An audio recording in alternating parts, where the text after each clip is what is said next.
would be nothing. That old woman on that. Really? Really? I mean, she's just gonna start it. I mean, you're so unprofessional. I mean, that's why that last show left. Oh, too soon. Was that too soon? I don't care. Hey, welcome to the show. This is Lewis Dix. TDP. And the name of the show is? Well, John Lemon is on assignment. And what assignment that is, we don't know. Well, I think he got... This is In a Man's World, so tighten up your belt. Yeah, make the sandwiches. I think John Lemon is working for Trump. I think he got a cabinet. Sense of that. He got a spot. He's been cleared. So maybe that's why he's gone. Shout out to Harvard Westlake. We had a nail biter tonight. We won against Kaiser High School, 52-50. Mm-hmm. So we went down to the last shot. This is basketball, correct? Yeah, went down to the last shot. They missed it, and we got the rebound and won. Okay. So we got King of Riverside Tuesday. Mm-hmm. So that's for the playoffs? Yeah, playoffs, CIF championship run. It's a big deal. Yeah. So for those of you who are outside of California, it is raining cats and dogs here. It's flooding in Southern California, and people are going crazy. They actually have named this storm. What they name it? They named it the devil. Not the devil was something. Devil Wears Prada? Satan, something. They named it that has to deal with the devil or something. I heard that on the news today. Oh, okay. But it's storming like crazy. And you know what's funny? People are actually standing, looking at it. It's like, wow. It's amazing. Wow. Rain. We haven't had this kind of rain in like 5 years. So everybody's being cautious. It's. I was saying it was raining really hard, and I was saying to the coaches, we were saying that. And I said, of course, this is side piece weather.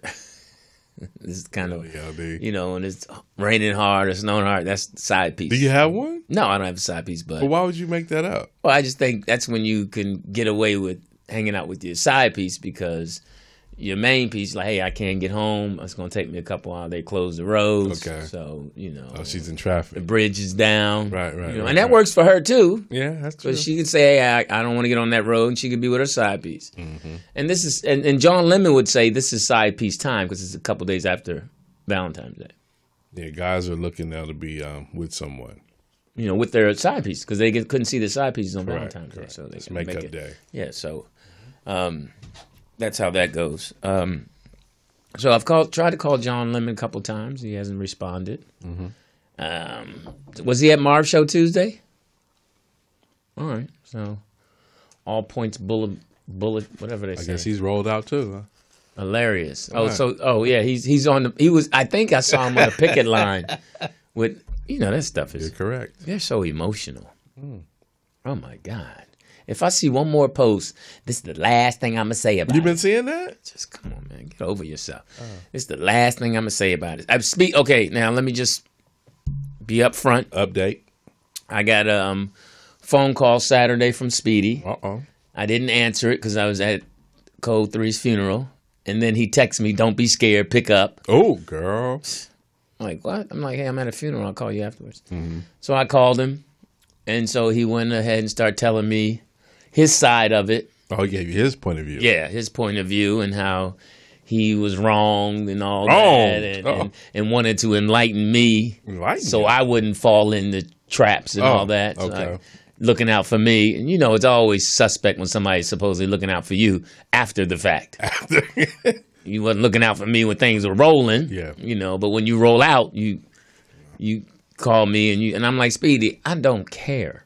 It's like buying somebody a bicycle and cutting their legs off. Yeah, I'm like, Speedy, this is art. Oh.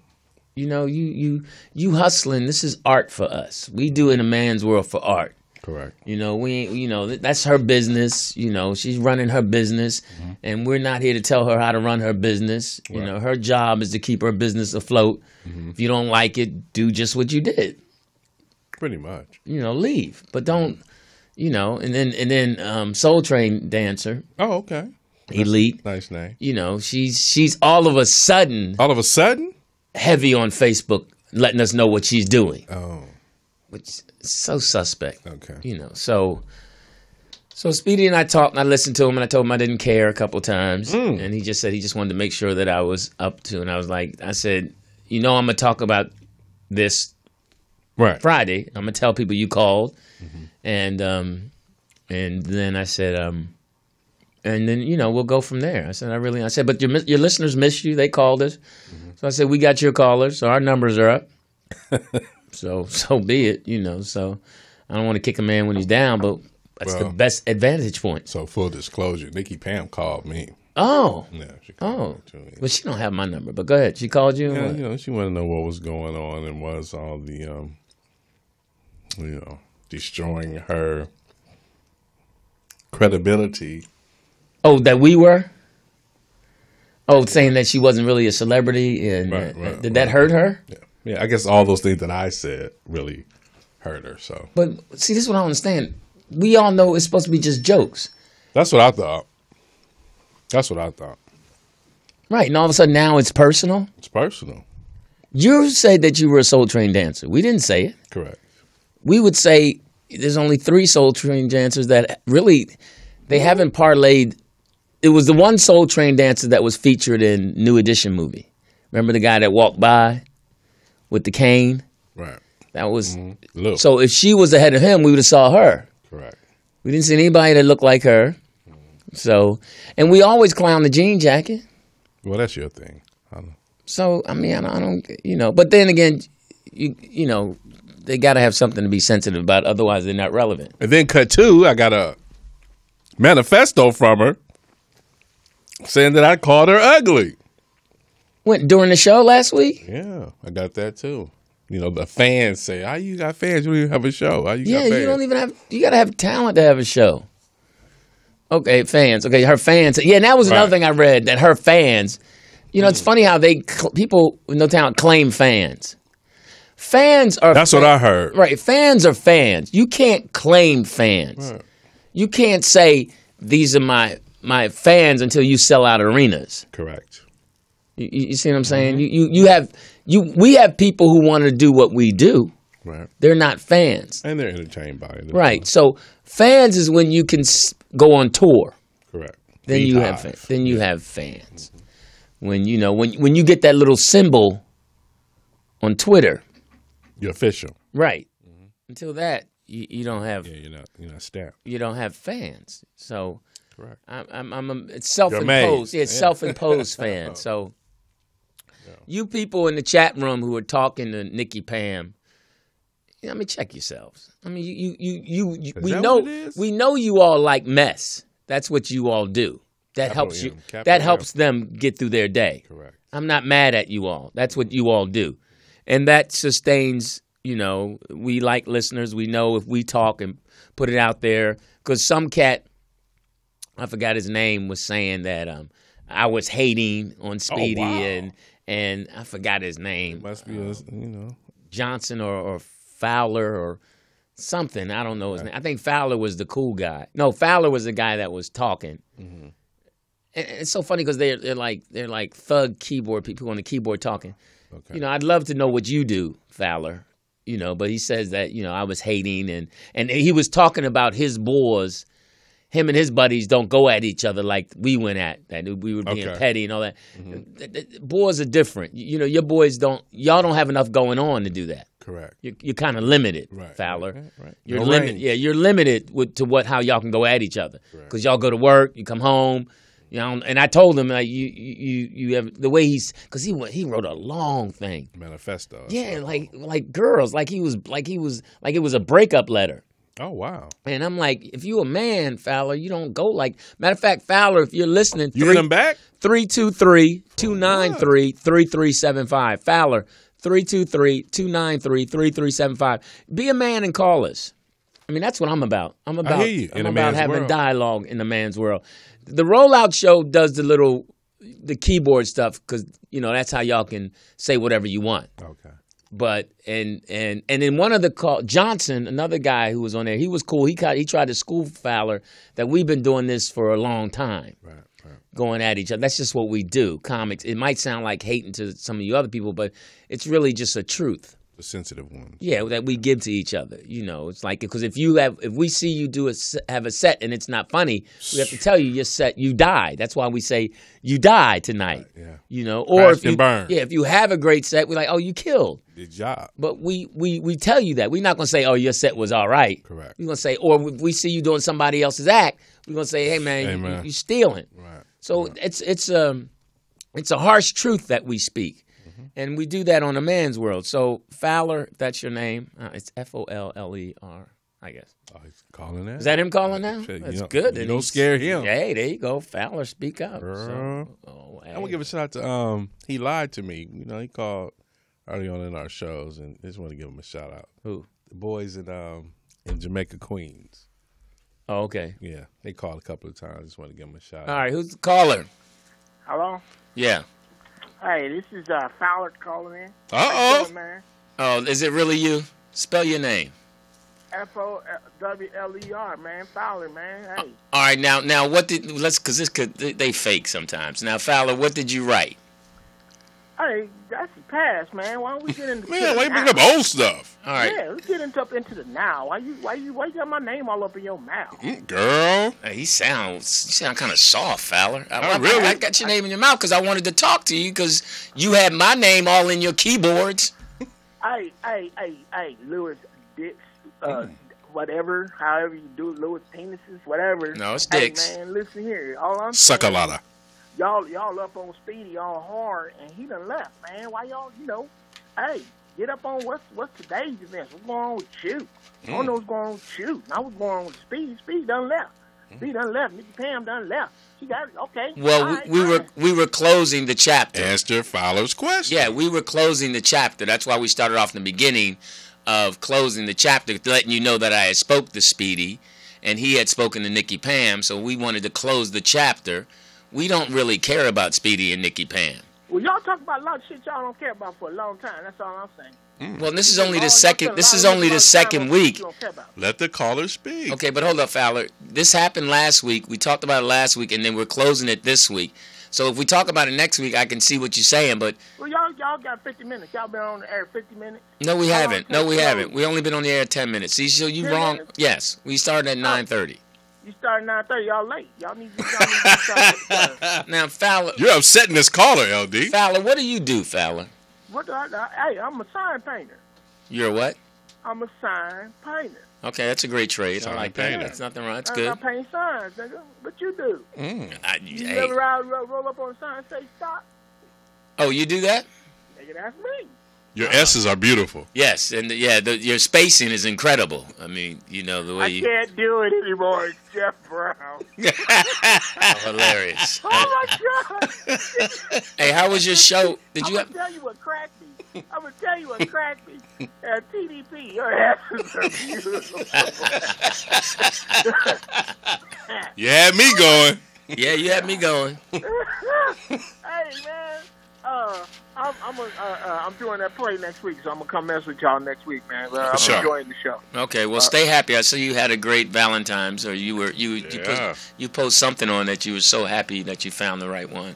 Hey man, I'm trying to tell you, when you go through this life for long enough, you begin to figure out what that's what life is about. It's about the shit you don't want. Okay, everybody know what they do want: happiness, money, success. It's 5,000 ways to get that. Right. Figure out which ways you don't want, and the niggas that's doing shit the way you don't want, you don't need to be around. Well, that's good. Well, congratulations. Tell you love Words your of wife. wisdom. We said hello. All right, see y'all next week. Later. Jeff Brown, an Apollo Now, legend. he had me for a minute. He had me too. He had me for a minute. He had me too. I thought it was Fowler. And you know what? I should have known it was him when he couldn't spell it. Yeah, that was kind of, yeah. He's, what? Yeah, so, but the voice had me. Yeah. The voice had me. That was you. But I kind of figured it wasn't him because I didn't know. that sounded like a thin person. It's me voice. lying. Oh, wow. Saying Fowler's a husky guy? Yeah, he is. Okay. So I'm feeling better. What was wrong with you? I was just a little sick, just fighting through it. You know, it's like everybody's sick. All the kids from the team is sick. That's what happened. Giving everybody a high five. Is it a cold? It was. It's better. You got the HI? Just waiting on the V? That's pretty funny, but no. Now, as a matter of fact, I have a complete physical coming up. Oh, you getting poked We again? get the prostate and all that check. That's a and date. Go through all that stuff, yeah, and cleanse out, where you can't drink, you can't eat. Right, 24 hours. Yeah, because you're going to have that little thing going up your butt. And So you got a colon cleanse and all that? no, I'm having, what is the thing called? Prostate Scope? exam. Oh, okay. They gonna put the camera up there. Right, yeah. You gonna go Facebook Live with You that? got hilarious. You got to do that every 4 years. That's pretty funny. You get some likes. That's funny. My prayer warriors, Oh, this is Lewis. I'm on the table now. He's going in. Oh, Doc. So I'm gonna get the blood. Oh, work. your hands are so cold. Now you don't. But I love it. No, because you're under, so you don't feel all that. I go under. You go under? Hey man, I don't want to know what's going on. Oh, wow. Wake up. You just got to have somebody there that you trust. Can I go with you? My dad was there last time. So, I knew nothing funny was going on. That boy butt open up that big. So, I'm going to have code 3. Code 3 what? Put her baton in there. No, she going to Hold it open for the camera. No, I'm going to hope. I see he eats a lot of greens. Hilarious. You know what? How was your Valentine's Day? It was good, LD. Cupid is alive and well. Yeah, we Saw a lot of lonely women in the streets. It is. It was so funny because I talked to my ex, and she was asking me what I was doing and all that. And I told her I was getting together with my friend, and You didn't give her no gender. You just left it as well, friend? she knows my friend. The kids told her that they met her. Oh. And all that. So So do the kids approve?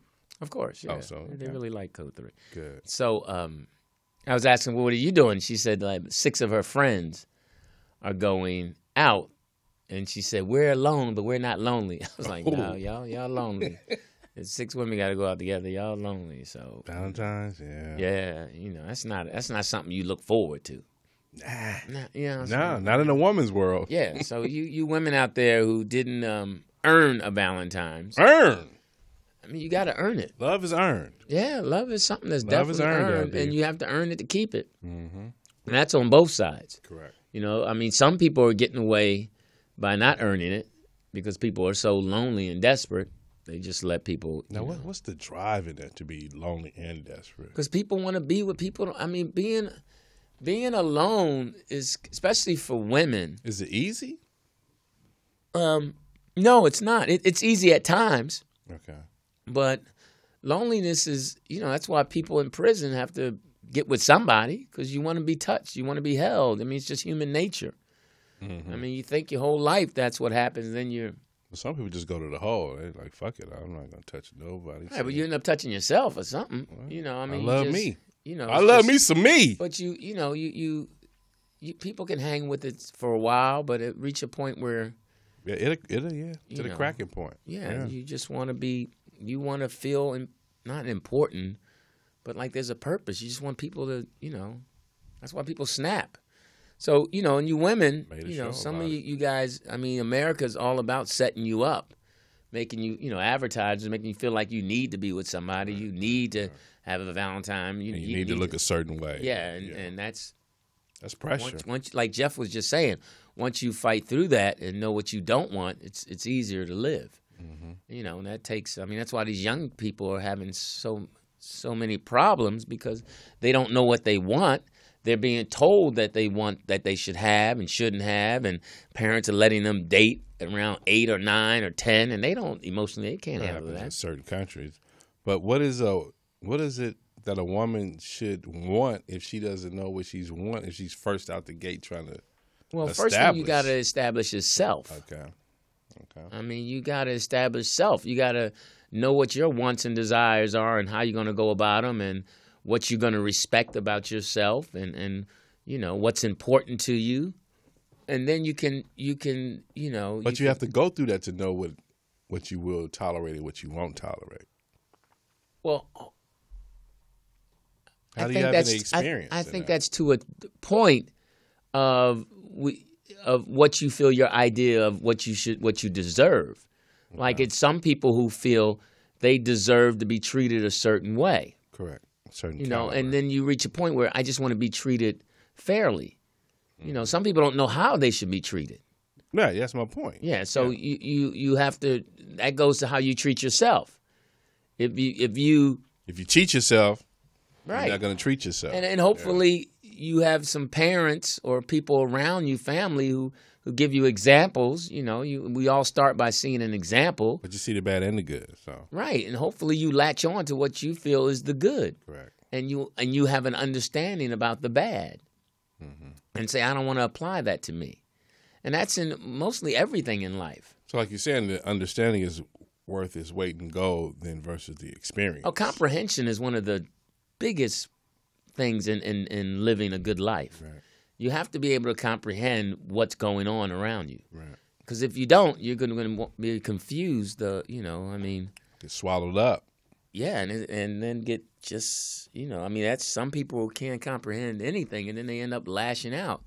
And that's when you say, shake your head, like, what is wrong with this fool? So do you still try to invest in that person to get them to comprehend if you care about them? It depends on what your relationship is with them. The level. I mean, if it's your child, you do your best. I mean, if it's your brother, your sibling, your boss, you can only do that to a certain point. If it's your employee, if it's kids you're coaching, you get 4 years in high school to try to get them to comprehend what you're trying to get, and you have to do that with 15 players, right? And your friends. It's all about people comprehending what you're about. To leave that friend alone. Mm-hmm. Not to, like one person told me, this guy, he runs a club, and he said, I had texted him about doing the spot, and I went down there like, you get my text. I don't return texts.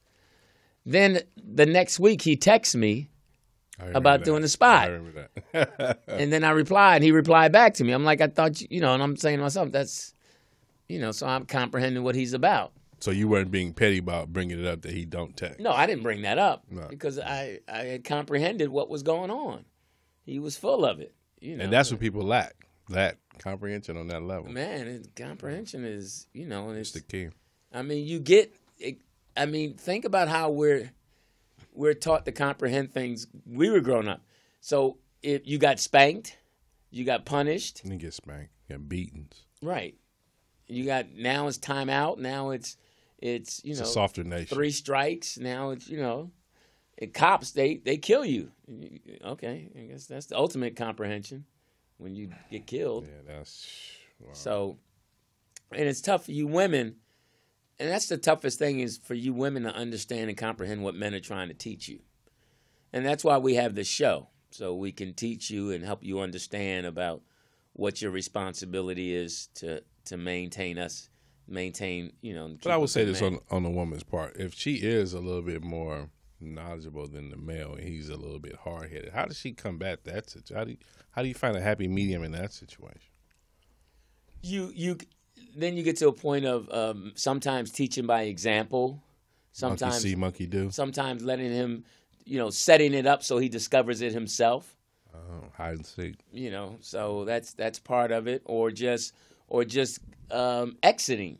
Sometimes that's a good strategy of making sure someone comprehends. Because when you out, the person sits there and trust me, they think that's ultimate comprehension. Overdose of distance will make you she gone. Realize, yeah. She gone. She's had enough. Fed up. And that's when the guy calls over and over again. Because now I understand, baby, I'm sorry, I didn't mean to do that. I get you, but it'll never happen again. And then once she comes back, it happens the next week. Because, you have repetitive motion. Yeah, so I mean that's how that is. How many chances should a woman give a man? Fact, Frida. 13. He said 13. 13 chances. You need that. It depends on where she is in life. What you're doing in your life. Some women judge on a tighter curve than others. So. And it depends on what you're giving him a chance. Not a chart. It depends on what you're giving him a chance to do. Correct. If you're giving him a chance to better himself or better you. Right, better himself, or if he puts his hands on you, that's a no-no. That's a no-no. You don't give him another chance to do that. Right. If he keeps losing jobs, You try to figure out what that's about. You know. Well, James lost a lot of jobs on Good Times, and Florida didn't leave him. Yeah, but they had white people writing that episode every week. That's correct. If he cheats on you, you know, that's how many times that goes down to your self-worth. What's the definition of cheating? What's the definition of cheating? Well, if you think you're in a one-on-one relationship and he has other women. So it's just the sex. It's not anything else. It's not the household. It's not none of that. Well, I believe women, the majority of women cheating, they cheat emotionally. Yeah, we discussed that. So men, most of the time, when they cheat, is physically. You know, they want to hit it, and, you know.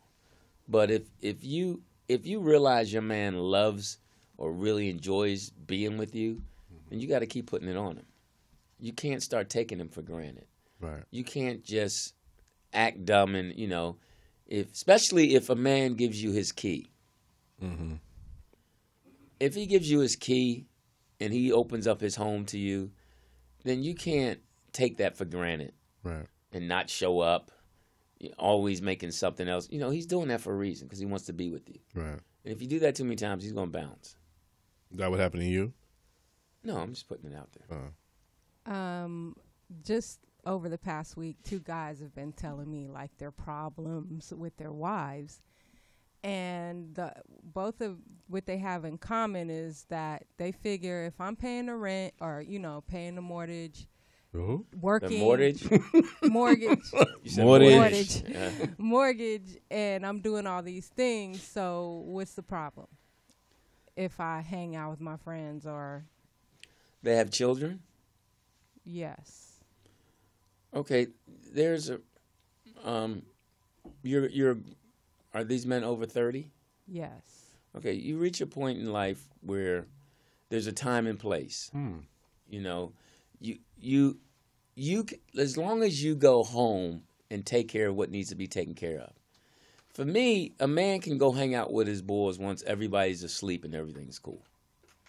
You know, if nothing's going on, your boys can come over and hang out, or you can go hang at your boys once everything's done that needs to be done in the house. Well, homework, they dinner. say that they come home at night.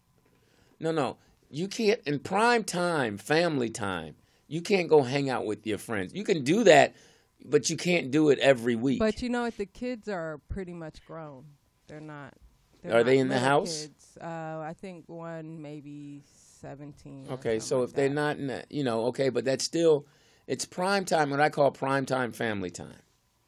Meaning that if you both work and you get home around 5 or 6, then it's that time between 6 and 9. Okay, so aside of that, 3 hours. some men, like women, need men to be emotionally available. But some in this conversation I had that they feel like they do all of that, so that should prove that they love you. Well, no, see, okay. As opposed to having a date night or doing things that are romantic. Now, here's the interesting thing: what their wives are asking for, they're doing with you. Oh, with the girlfriends. Right, they're doing that with you or their girlfriends. That's what they should be doing with their wives. Right. And it's not always easy. Don't get me wrong. It's not always easy. It's not always fun. It doesn't have the same energy as it does with your girlfriend or your coworker. It's kinetic. So it's kinetic energy. But that's what they call putting your work in. Correct. That's why our families, when we were growing up, our moms and dads always had, a lot of the times, had company over. And those were mixed conversations. Right. But they would always stop by in the room, hug or kiss their wives, let them know. They would witness each other having a good time in mixed company. Right. Now it's more separate. They don't want to do that. And that's where we're falling off, in my opinion. I got my phone now. Right. And so those wives are just saying, make me just as important as your friend.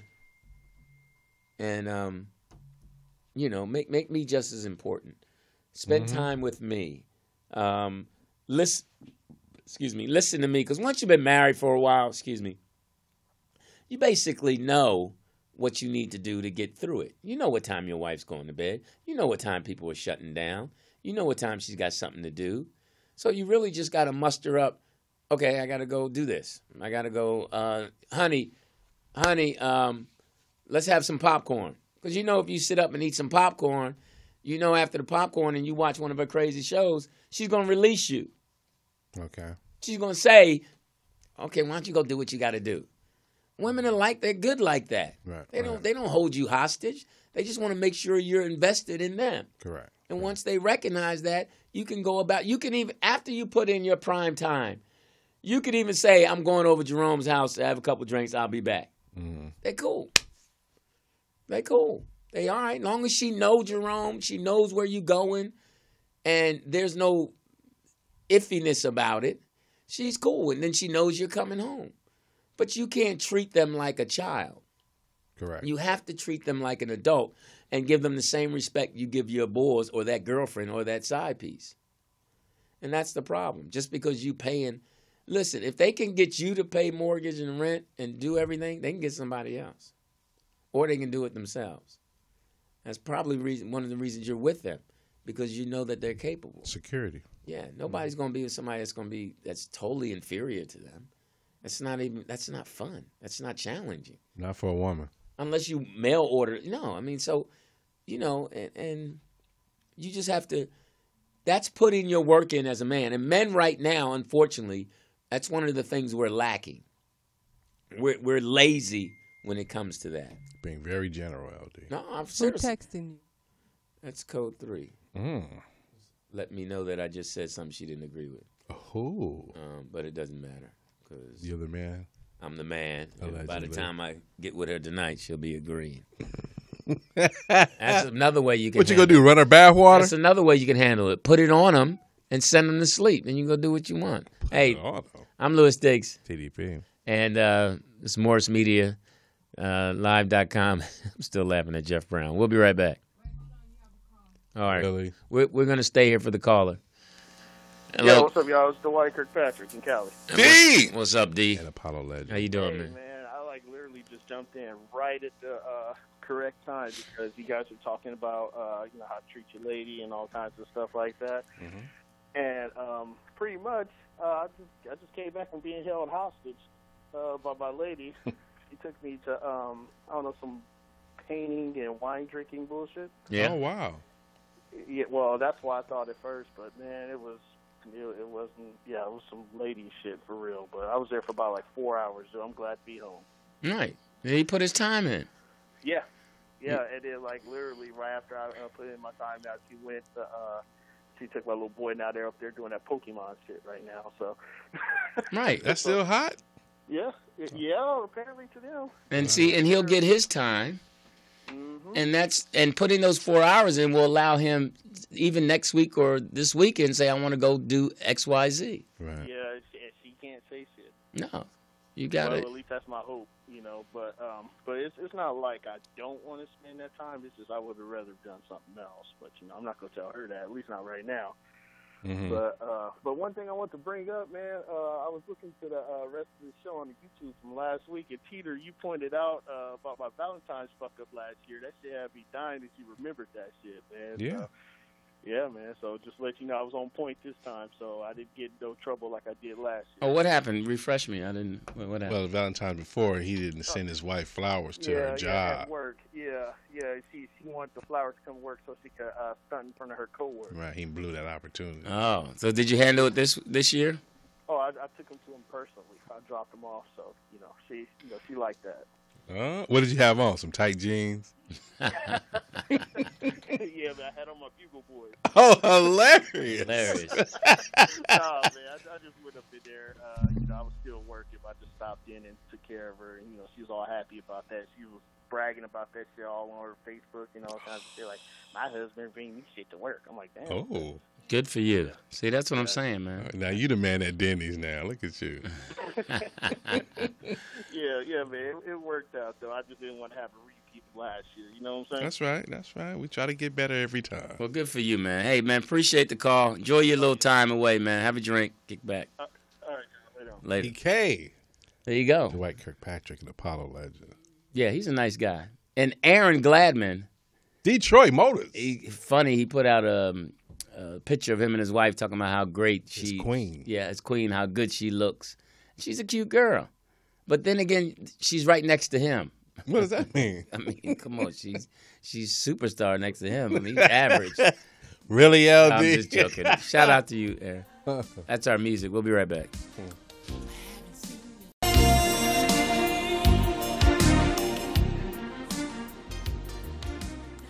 Oh, I get the song now. It just dawned on me while I you hate were when they playing play that. that song. It Never Rains in Southern California. I've really never gotten to that song. It was hot song. Hot song. Tony has done it again. I mean, they're very talented, but I've never, certain songs that people like, I'm like, I don't like. You don't like? I'm just fickle that way. I'm just, that's just, I got to work on me. I'm Lewis Dix. TDP. And what's the name of the show? Tighten up your belts in a man's world. I'm 190 now. I'm working out. No, you gained 3 more pounds. Yeah, I'm doing well. I'm feeling good. But the only problem is I'm eating, feeling. I don't have the kind of energy I think I want to have. Now, somebody said it's because I'm old. That can help. And so I spoke to someone and they said I need to start taking some B12. B12. B12. You can get the shot, too. The B vitamins. And I'm going to try that to see how I feel. So I'm going to try that this week and see if I feel better next week's show. Because next week's show, we're going to do an entire show on Black History. I have one Black History for just a tease. Because this is Black History Month, and we apologize that we really haven't done anything. Well, we have. We covered Speedy and Black History Month. Hilarious. Arthur McBride. Mm-hmm. Familiar with Arthur McBride? No, who is that? Arthur McBride in 1638 was the first brother to make a U-turn looking at his sister's big ass.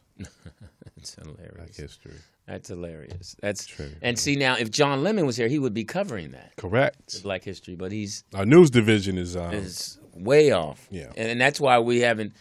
Now everybody's going crazy over this last Trump press conference. Right.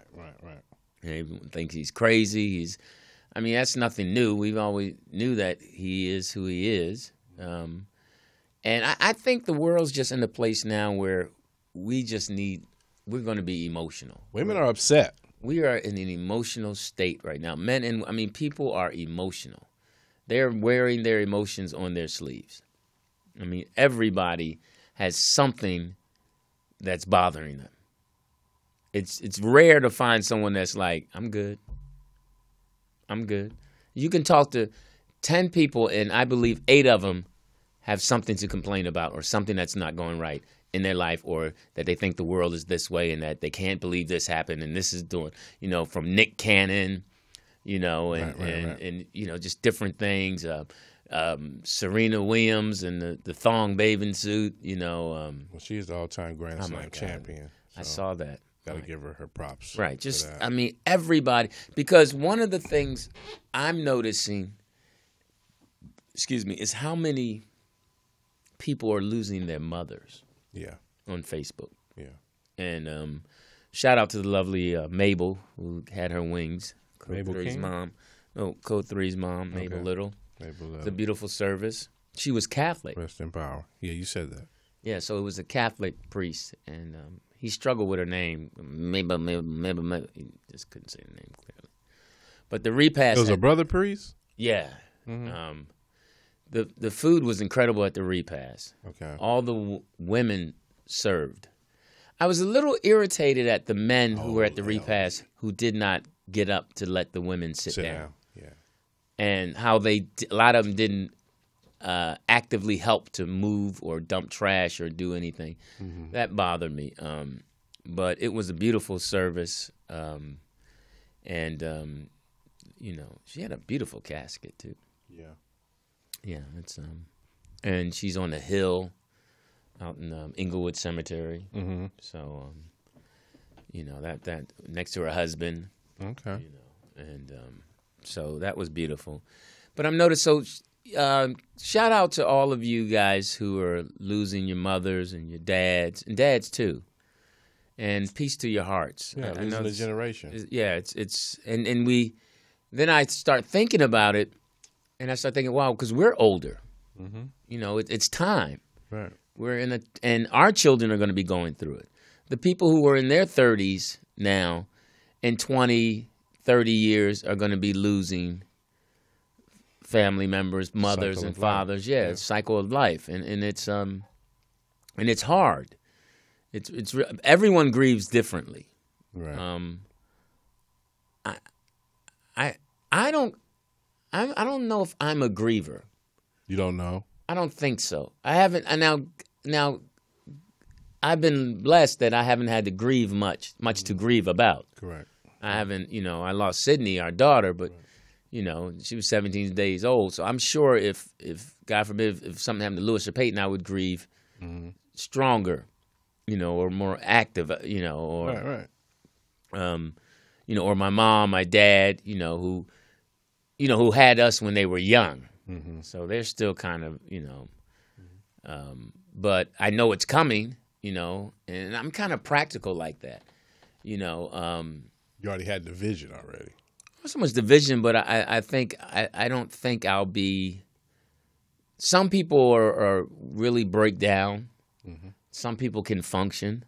Some people overly do it too much and just keep going and going and going and say, and you have to just grab them and say, just stop, slow down. I mean, it is mind altering. It's a mind altering situation because it's final. Yeah, it's final, and it's and I'm how you think you can prepare for it, you never prepared for it. Yeah, because I'm sure so many things remind you of them. Oh, of course, 'cause you're in them. Yeah, so that's but I think it's important that, like they always say, give the person flowers before they go. So I think if you haven't spent time with your parents, it's probably important that you start making an active choice. I know I can do better. Well, some people have, you know, grudges that go from their own childhood with their parents to even try to even mend. Yeah, and so much comes out of grieving from other siblings. Right. You know, I think, you know, I was thinking about, because watching Code 3 and her siblings, I think my siblings, I think we'll be okay. You think?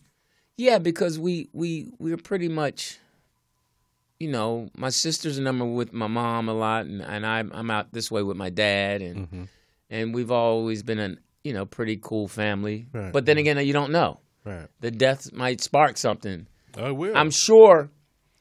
One thing I think I'm going to hear from my sisters and maybe my brother is I could have been around more. Oh, yeah. Yeah. Lewis, you were never around. Lewis, you didn't spend enough time. Yeah. I might get that. So I'm thinking of a good comeback for that.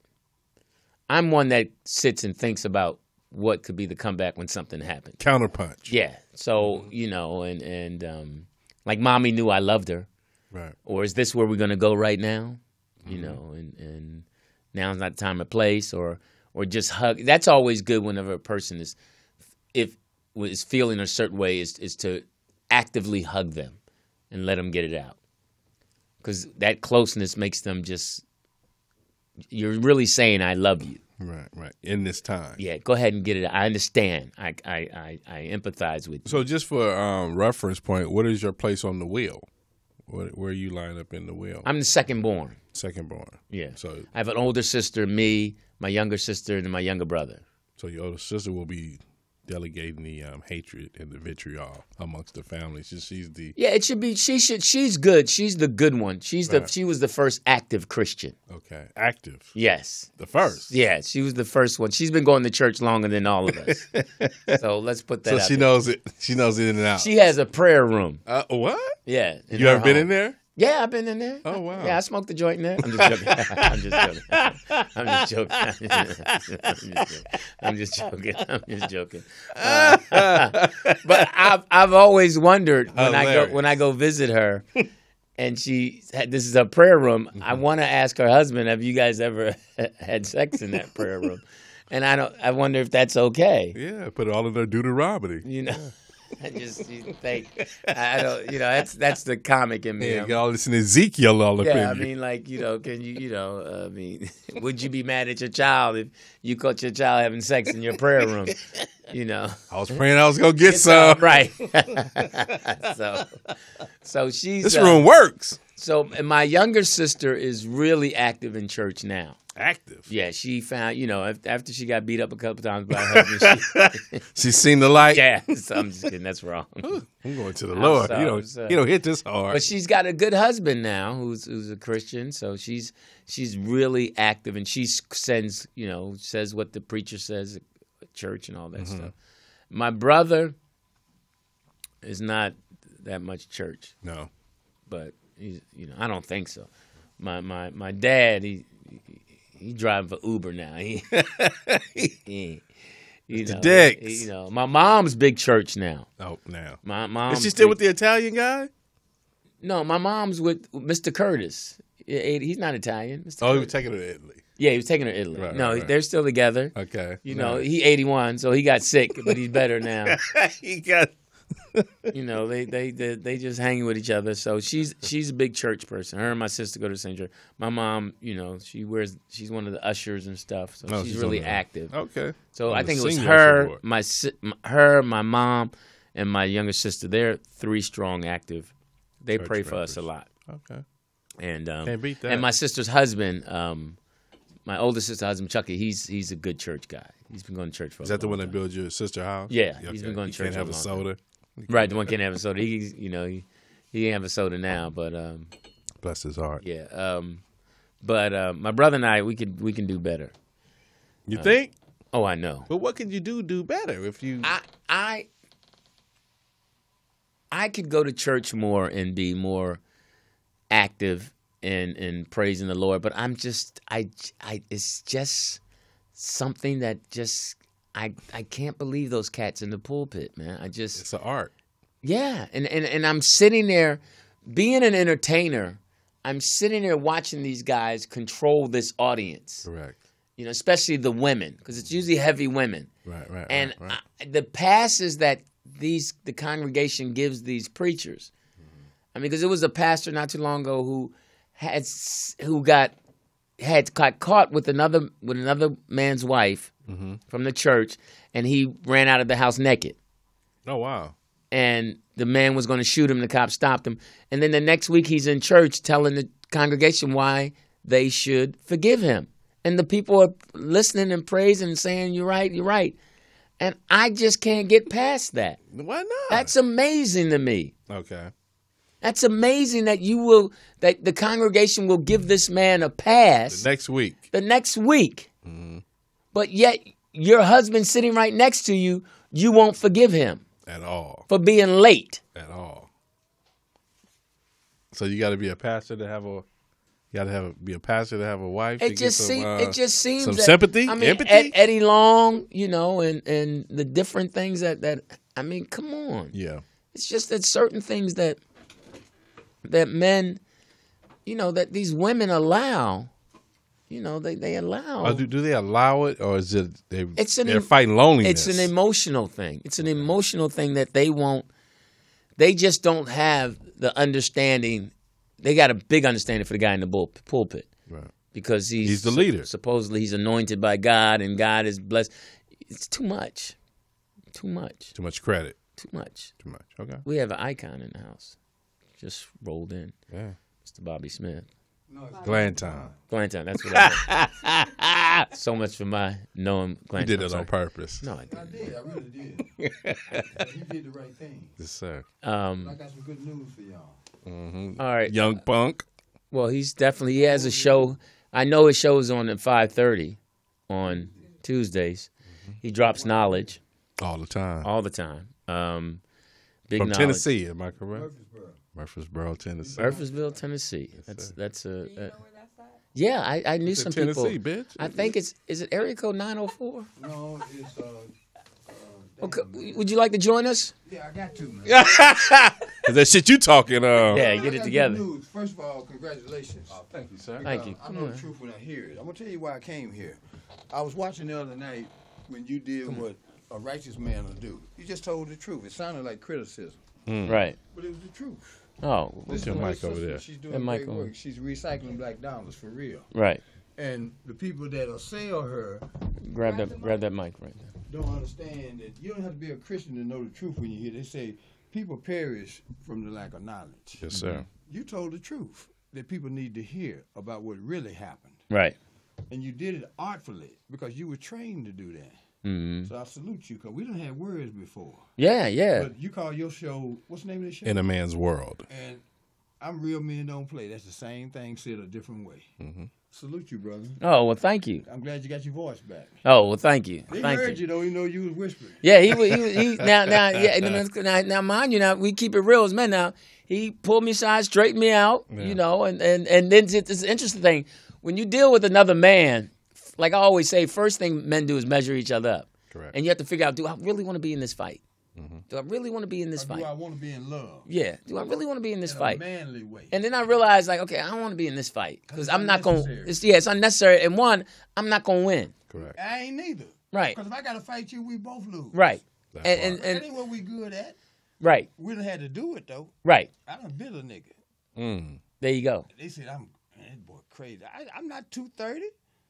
Right. So for those who just joined our show don't know, tell us about your history. My history is I'm from Murfreesboro, Tennessee. I was raised right, and I gravitate to righteousness when I see it, when I hear it, when I smell it. And we had to go through that evolution because of our collective history. The reason I'm here is I just left the Pan-African Film Festival. Okay. Mm-hmm. I was here where you sitting Tuesday night. I had Aurora Ferlin on the show. Mm-hmm. She spent 14 years refuting everything that broken people will do to their real heroes. Because you're a better man than most people that get credit for leading us to the slaughter. Mm-hmm. Because righteousness is not popular. It makes people uncomfortable. Yeah, right. It's like AIDS now. Now, before you are me, you work with Bill Cosby like I worked with Jim Brown for over 30 years. Right. The film tonight at the Pan-African Film Festival was Jim Brown's American Dream. Okay. And by the time that film was over, anybody sitting in that room know that they done heard some bullshit because the film took him from when he played football all the way till he buried Ronnie Looney Barron. He got killed about 6-7 years ago up on Pico, Super Bowl Sunday, doing the work that Jim said it on tape. He said Looney would have killed the 16-year-old Mexican boy that killed him had he not went through Jim's program. Mm-hmm. And his son, who I got a picture in my phone, I just took it a few minutes ago, because they're having Jim's 81st birthday party right down there at Buffalo Wild. See, we were recycling black dollars in here. All right. This is all black. The owner's black, she black, you darker than Allegedly. me, and he is too. None of us can pass the paper bag test except POTUS. Right, true. And she blacker than us because Right. she's doing the Allegedly. real black thing. See, people talk about blackness, but they don't do blackness. Yes, They're on sir. white folk platform selling DVDs and books, and the killing continues because they ain't about to work. Yes, sir. The film I just saw, Jim Brown's American Dream, should be seen by anybody. Even if you don't like Jim Brown, you will respect the work because the film reflects that. When he was playing football, he was saving and changing lives with his own money. When he went to see Trump and the word got out that he done sold out and all that, he shouldn't go to the White House, where else should you go? If that man, whether you like him or not, he the one writing the checks now. Yes, sir. Guess who ain't never got a check? American. Didn't get one from Obama. Didn't get one from Clinton. None of them. Jim been doing this work for 33 years out of his own pocket. Wow. Saving and changing lives. And that film reflects that tonight. And it was shot by a woman from another country. She's half Rwandan and half Belgian. But she met Jim's wife 14 years ago. She fell in love with the brother that got killed up on Pico. It was all in the news. Yeah. And before he died, he said, I used to kill people and have people killed. And I met Jim, and I found out what love was because I didn't have a father. That's why you're a good father. There's only two ways you become a father. Either you never had one or you had one. Right. That's a good point. That's the lesson.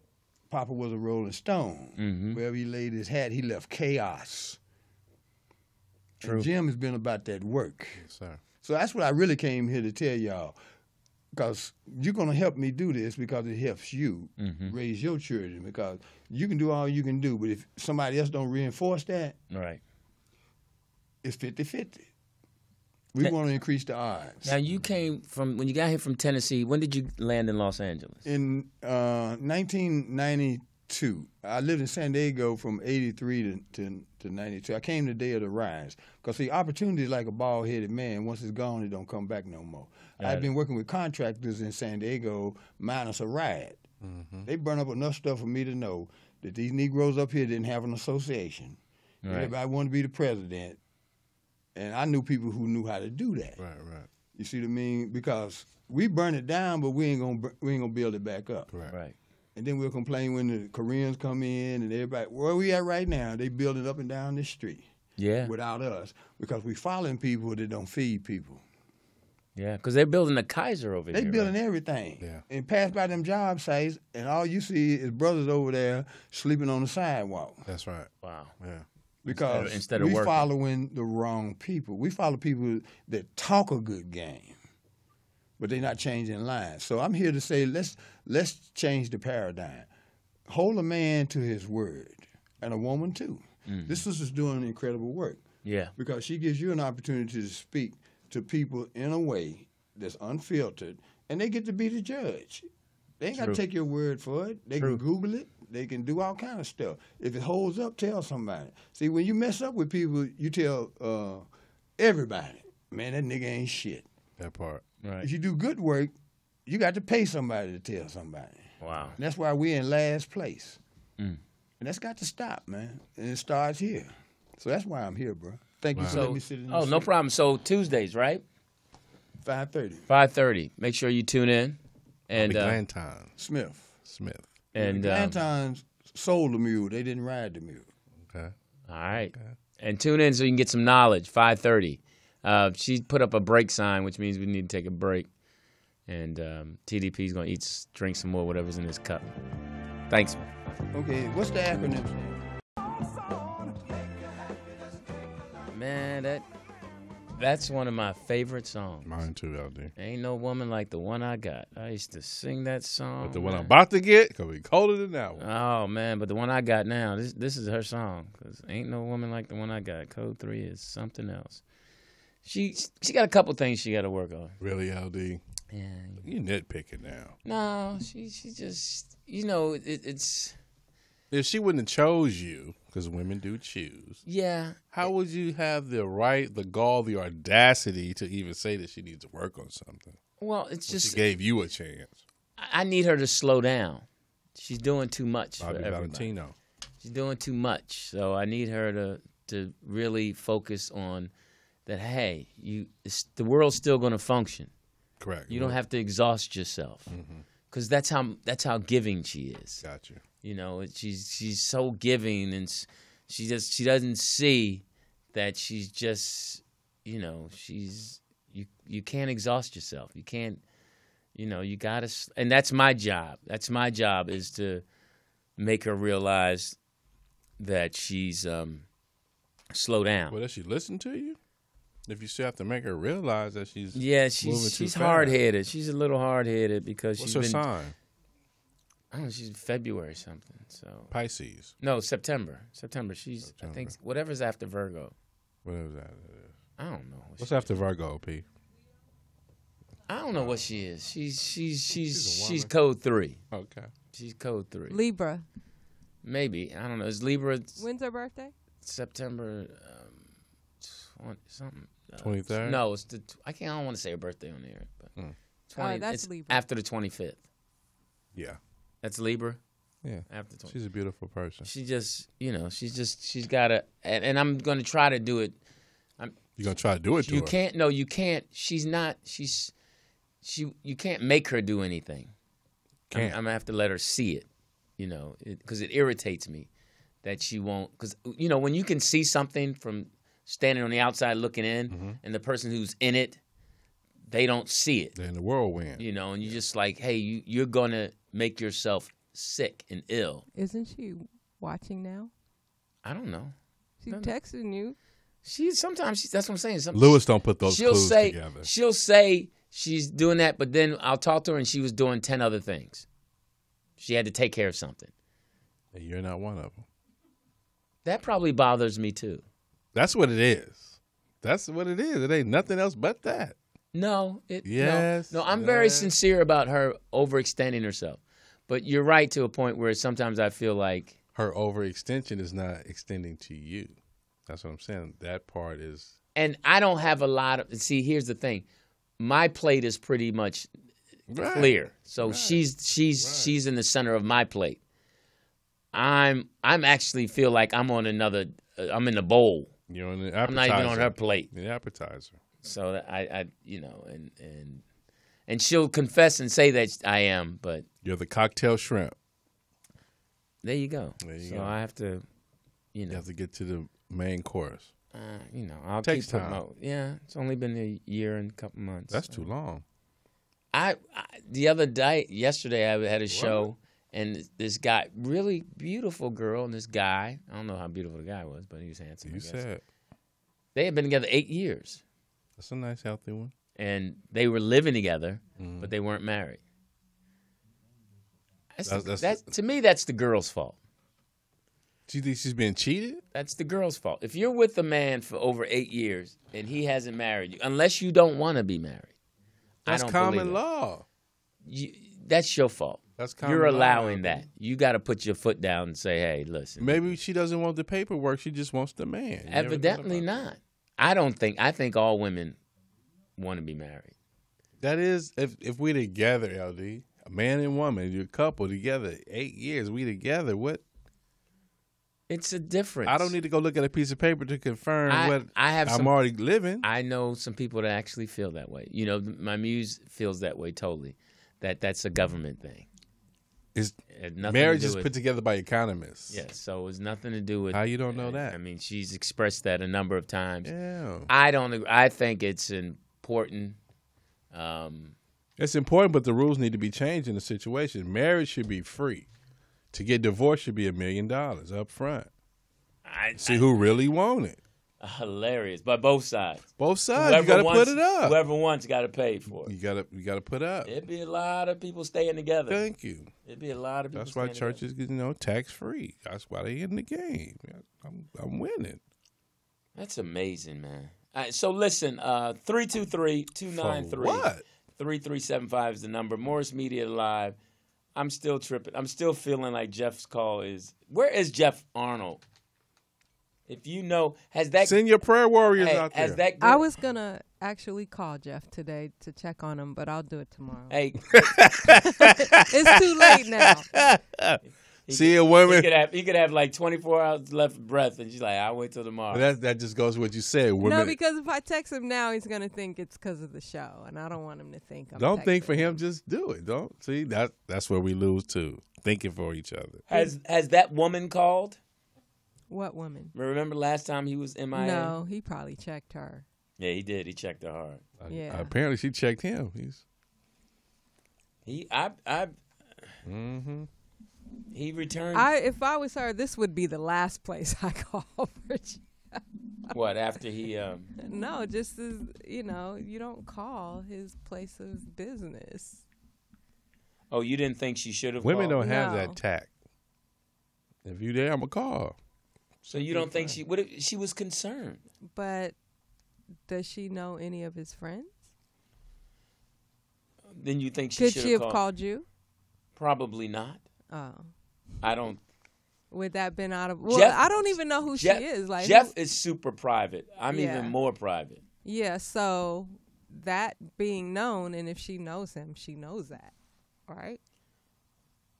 Right. That's the good thing of you think being with Code 3 because she can find you. You like that? She got a GPS on Lewis's car. No, my car too. No, she's leaving town. Where's she going? Somewhere she ain't got no business going. Where would that be? You sound a little perturbed by What's that. his name? See, that's how I know. See, that's what I'm saying about it. Oh, you got hurt by that. I'm going to miss her. How long is she going to be gone? 2 days. She come back Tuesday. Oh. See, that's what happened. See, that's why I believe. See, You don't like trips. You don't like vacations without you. No. I your face up. I don't know. I miss her. I really like her. I get it. I like being get with it. her. I'm gonna have to check myself though. Slap yourself into reality. Yeah, because you get all hooked up and then You forget who the dude you are? Yeah, forget. I'd probably be banned from this show.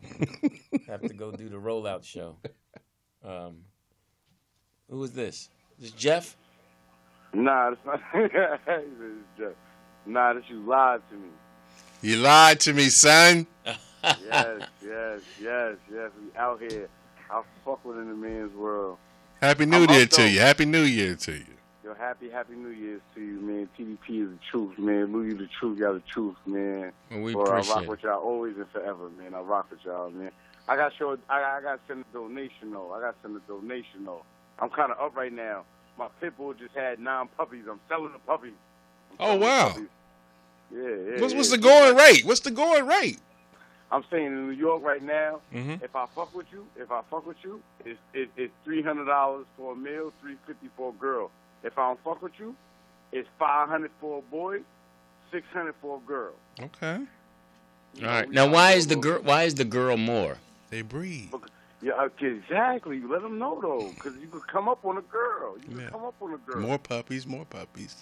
Oh, okay. You could come up on a girl. Know what I mean? I like what y'all doing. Hilarious. Y'all need to speedy up in them more. Know what I mean? I really rock with it. I gotta send a donation. I don't know how to send donations though. I really gotta send a donation. Cause I'm selling all these puppies, so I gotta send y'all a little bit of bread out of that. Know what I mean? That's right. That definitely entertain me. All right. Well, I don't know how to send a donation, but POETS. Yeah, but you did though. No, I mean that's funny. Yeah. You caught me on that one.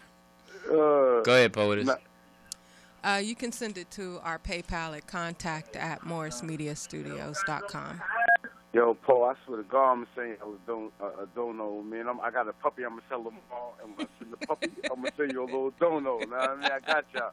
I got y'all. I really rock with y'all. Now you lied to me. I need you to sell the puppy on Facebook Live. I want to see it. I don't Facebook because I'm in the street, so I can't Facebook. Okay. I mean, I can't Facebook. I'm in the street. I Instagram though. Know what I mean? A few pictures here and there. Okay. But I can't. But I definitely got. Yo, on my gangster, I got y'all, man. I did got y'all, man. Well, I really rock with y'all. Show y'all killed it last week. Lou and TDP, man, y'all got it, man. Y'all got it, man. Well, man, we appreciate that. You sound like an honest man, even though he lied to me. Nah, you know why I say you lied to me? Because it's social media, man. Everybody's spreading rumors and lies, and it's just crazy out there, man. Right. That's a great name, man. So, how's your family? My people's is good, man. Let me tell you, I got my little boy upstairs. I got my daughter upstairs. She mad because she didn't get to spend the night with her cousins and stuff. But, you know, she going to be all right. Now, how old is your boy? My boy, he just turned a year old. I had all my peoples there. I got a clown. I brought a clown. I brought a Iron Man. Iron Man was Mexican. He was Mexican, but he put the Iron Man mask on. You know, he was good. And, What a lay.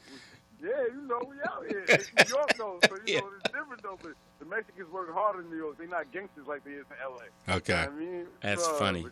Nah, it's official, though. Yo, we had a good time. You know, my peoples pulled up. Some of my people got locked up. They couldn't pull up. It was real sad. But, you know, the ones that could, they pulled up. It was a beautiful thing. A thing of beauty is a joy forever. Nice. Well, it's good, man. I'm glad you're being an active dad. That's important. All right, Man. got a girl and a son. Yeah, man, I do whatever I gotta do. He's like, I love it. I do whatever I gotta do. Take your foot off the gas. You're flooding your carburetor. All right, man. Well, keep loving the family, man. Much respect. Nothing but love to y'all. Do your thing, yo, Poe. You doing your thing, man. I love y'all. I mean, when I see y'all on IG, man, I'm gonna show y'all love, man. But I on Facebook though, and I'm gonna sell a puppy and send some bread to y'all, man. It ain't gonna be much. But it's going to be enough for you to get a little... Well, nigga, if you don't get off the phone and go sell that goddamn puppy. All right. Go to Times Square, nigga. All right, man. Now, that young man... You lied to me. New York, son. That young man sounds honest and sincere, and you can tell when somebody's a good dad. Yeah. You know, he says his kids with love. You know, his boy up there and his little daughter's girl. mad. She gets to go spend that with her cousin. Right, and then because learn how to twerk. He want his baby to be with him. Right, you know, he knows where his son is. You know, it's just it's so nice. Aww, fatherhood. No, it is. It's because you know what? It's a grind. Yeah, it's a grind. He out there grinding, and he still can keep his positive attitude. Yeah, I want to shout out my dad. He actually was well enough to come fixed something at the studio What? yesterday. Good Yeah. for him. Mr. Good. Apple Juice. Yeah, he came through. All he does is come touch a couple wires and he's out. Like, he's here 5 minutes and, Right, you right. know. Good So for I him. was glad that, and I think he was glad to get out of the house because, you know, he's been a little under the weather. So, Yeah. I mean, men are so important, you know, to their children. I mean, it's just, I mean, and you could tell he lied to me. He's a young dude. You can feel his energy, you know, and it's nothing like a young father because he can keep up with the kids. He can just keep working hard. He can keep that, you know, kids need that great energy. You know, I mean, my dad and his friends, you know, were young and, you know, it's rough when your dad is old and can't move, you know, so, but then that's when you get the wisdom. Right. And you learn to slow down. Correct. But he lied to me. I mean, they seeing him love dogs, you know, and just animals. So that makes you just feel really, makes all you suckers out there to say that black men aren't doing the right thing wrong. They do say that on the main line. All day long. And then you got a black man like this that's happy, doing the right thing, honest about who he is. Selling puppies. Yeah. If you know you. Yeah. If I don't know Know you. Yeah. It's a different ticket. That just that truly makes my day. That's real life right Yeah, there. that truly makes my day. So all you suckers out there that's faking it, Suckers. you need to get yourself together because you will be exposed. Can I say this? Yeah. Before you rip into him, what's a get started non-sucker kid? What's the first thing? We did discuss lying. You got to stop lying. But what's in that kid of getting yourself together? Well, being consistent and actually standing for what you believe in, regardless if everybody around you is thinking other ways, and it's, you know, and that's the Going against the grain. right. That's the new thing. The new thing is to be that way. Or if you're standing in a group of people and everyone feels one way, and you stand up for the person that they're beating down. Correct. You know, you if you realize that person is weak and they can't defend themselves, and if it's not life or death, because you got to live, then you got to step up. If it's just a personality thing where they might start teasing you, you got to be that one to step towards that person's side and say, hey, man, listen, it's not going to go that way. Balance it out. Right. And you just have, you know, the true test of a man is for him to stand up for right. You know, what's fair. Right. You know, right. and actually communicating to another man that, hey, man, what you're thinking right now is you're not right. You're and I deal a lot with that with fathers whose kids play basketball. You know, they have this thing where they want their kids to play or the kids should be starting, and you want to say, hey, man, in practice, your kid's not doing the right thing. Your kid is not, you know, come watch practice, and not for just one day. Come watch for 3 weeks, 4 weeks, and see that your kid can't run the play the right way. We got to tell him the same thing 6 times. And that's okay because next year, if he's a freshman, then the next year he'll get it.